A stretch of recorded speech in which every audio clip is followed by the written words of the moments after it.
जदि तुमे दशम पास किंबा ग्रेजुएट पास किंबा प्लस टू पास करथिबो ताहले एही पोस्ट गुड़िक अप्लाई करि परिबो। तो एही पोस्ट गुड़िक सब कोउथि पई रहिछि ना ओडिसा र 56 टी नुआ सिविल कोड तयारी होबा पई जाउछि, जोथरे कि तमरो सरकार मोट 840 टी गैजेटेड और नॉन गैजेटेड पोस्ट रे रिक्रूटमेंट करिया पई गवर्नमेंट तरफ रु तुमरो अप्रूवल हेई सारछि। हेलो फ्रेंड्स, स्वागत करूछि नमिता टिप्स को।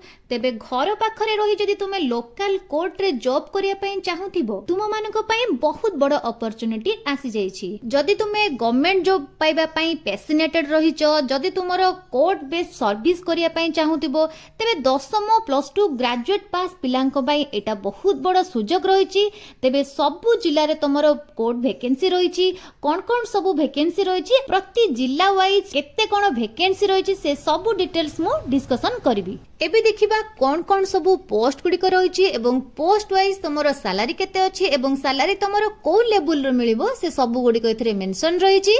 आसो एमे देखिबा कोन सबु रहिछि।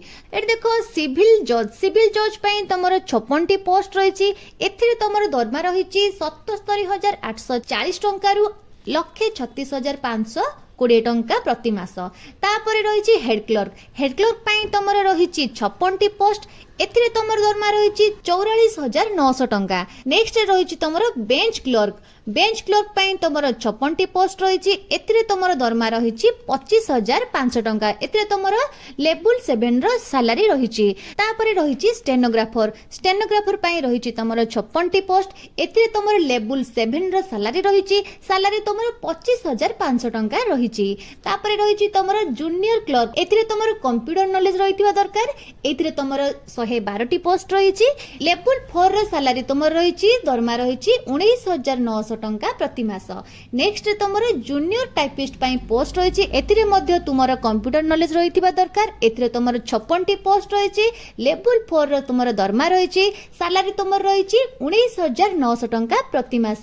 नेक्स्ट तुमरो कॉपिस्ट पोस्ट पई तुमरो 56 टी पोस्ट रहिछि। एथिरे तुमरो लेवल 4 रो दरमा रहिछि। एथिरे मध्ये तुमरो 19,900 टंका दरमा रहिछि प्रति मास।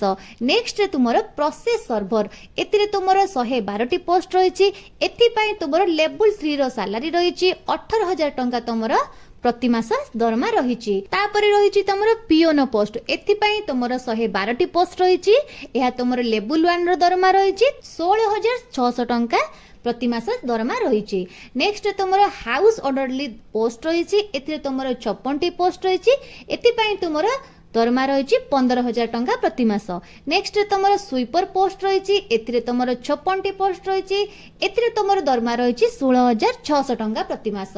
लास्ट तुमरो नाइट वॉचमैन। एथि पई तुमरो 56 टी पोस्ट रहिछि। एथिरे तुमरो लेवल 1 रो सैलरी रहिछि। सैलरी रहिछि तुमरो 16,600 टंका प्रति मास। तो एथिरे तुमरो 56 टी कोर्ट रे मोट 840 टी पोस्ट रहिछि। एटा तुमरो 30 टी जिल्ला पई रहिछि। तो को जिल्ला पई सब वैकेंसी रहिछि, एबे चलो डिस्कशन करबा। एट देखो तुमरो 19 जुलाई 2025 रे नोटिफिकेशन टी आसीछि। तो एथिरे कोन रहिछि ना 840 टा वैकेंसी रहिछि। को पोस्ट पई ना गेजेटेड आ नॉन गेजेटेड पोस्ट पई रहिछि 56 टी कोर्ट रे।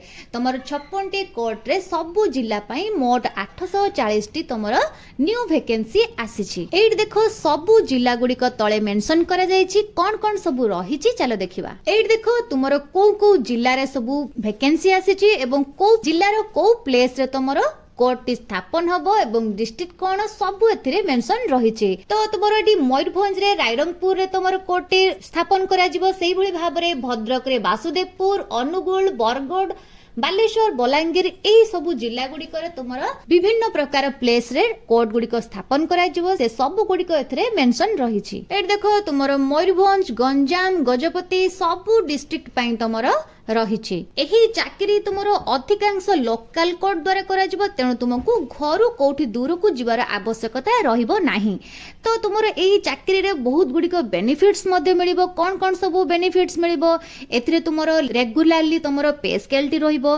तापरे तुमरो एथिरे फ्यूचर प्रमोशन मध्ये रहिबो। तो एथिरे तुमरो बहुत गुडी बेनिफिट्स रहिछि। चैनल को तुमे सब्सक्राइब करि रखो। जेबे एहारो अप्लाई करिवार लिंक एक्टिव हबो, संगे संगे मु एहारो वीडियो नै आसीबी। तेणु एही पोस्ट गुडी को सब प्रत्यक्ष भाबरे गवर्नर को द्वारा सैंक्शन हेई सारिछि।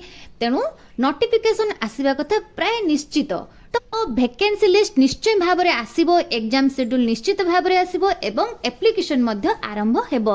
तो एबे तुमे कोन सबु करिवो, एबे तुमे ओडिया इंग्लिश ग्रामर को अप्रूव करिवो, टाइपिंग स्पीड उपरे प्रैक्टिस करिवो एवं कोर्ट बेस सिलेबस आधार रे पढिबा आरंभ करिवो। जदि तुमे एही पोस्ट गुडी को उपरे डिटेल वीडियो जानिया पई चाहुतिबो, कोन कोन सबु एथिरे प्रिपरेशन करिबा पई पडिबो, तो मते कमेंट सेक्शन रे निहाती भाबरे जणैबो। नेक्स्ट रे मु तुम पई गोटे नुवा वीडियो रे सबु प्रिपरेशन रो वीडियो नहीं आसीबी। देखो एही जॉब टी तुम पई कौन पाई इंपोर्टेंट अटे ना, एथिरे तुमरो भलो सैलरी मिलुची, तुमरो भलो स्टेबिलिटी मिलुची एवं सोशल स्टेटस मध्य तुमको एथिरे मिलुची। तीनटा जिंस तुमको एथिरे मिलुची। ता सहित तुमे मान जदि घरे बसी चाकरी करिया पई चाहंतिबो तेबे एही चांस टिकु जम्मारू मिस करबो नाही। काहे कि ना तुमरो देखो रिक्रुटमेंट टी बहुत दिन परे आसीची, नेक्स्ट रिक्रुटमेंट केबे आसीबो ताहा कहि हेबो नाही। तो एटा तुमरो प्रिपरेशन करिया पई बहुत भलो समय रहिची। तो प्रिपरेशन करो जहा द्वारा कि तुमरो कैरियर को गोटे नुआ रास्ता मिली जिवो। तो फ्रेंड्स ए थिला आजिर वीडियो रे एही नोटिफिकेशन रो फुल डिटेल्स। तबे इन्फॉर्मेशन टी जदि भल लागिथिबो तेबे वीडियो टी लाइक करिवे, सांग मान को सहित शेयर करिवे एवं चैनल को मध्य सब्सक्राइब करनेबे। मो पुणी आसीबी आउ एक फ्रेश जॉब अपडेट रो नुआ नोटिफिकेशन नै। सेते पर्यंत रहिली नमस्कार।